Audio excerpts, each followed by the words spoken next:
Leo kuna jambo kubwa linaendelea kwenye moja ya njia muhimu zaidi duniani ya mafuta, mlango wa bahari wa Strait of Hormuz. Hapa ndipo takriban 20% ya mafuta ya dunia hupita. Lakini sasa hali imebadilika kabisa.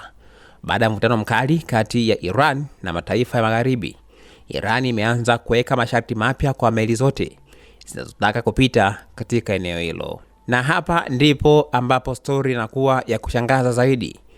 Inaripotiwa kuwa baadhi ya meli za mafuta, ikiwemo kutoka India, zimeruhusiwa kupita, lakini kwa masharti muhimu.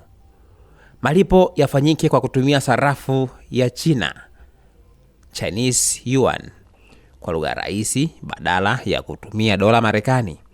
Irani sasa inataka fedha ilipwe kwa yuan. Hii si tu biashara ya kawaida, ni hatua inayoweza kubadilisha mfumo mzima wa biashara ya mafuta duniani. Kwa miaka mingi mafuta yamekuwa yakiuzwa kwa dola ya Marekani, lakini sasa Iran inaonekana kujaribu kuvunja mfumo huo. Kwa mujibu wa taarifa mbalimbali, Iran inafikiria kuruhusu idadi ndogo ya meli kupita, lakini tu kama mafuta hayo yatalipwa kwa yuan. Lakini kuna sababu gani nyuma ya hili? Kwanza, Iran iko chini ya vikwazo vikali vya kiuchumi kutoka magharibi.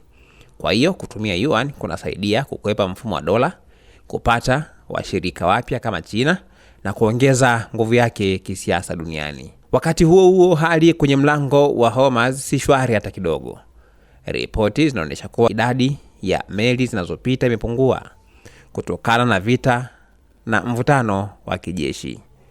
Na Irani pia imesema wazi, ni meli tu ambazo si maadui wake ndizo zitakazoruhusiwa kupita.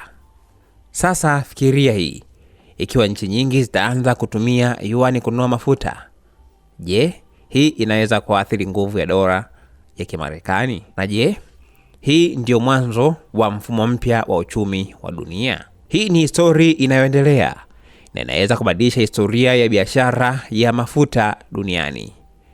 Wewe unaonaje?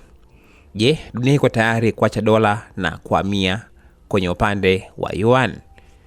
Andika maoni yako hapo chini, lakini pia usisahau kulike, kushare na kusubscribe kupitia kwenye channel yetu ya YouTube ambayo inasomeka Dodoma TV kwa story kama hizi kali na za kila siku.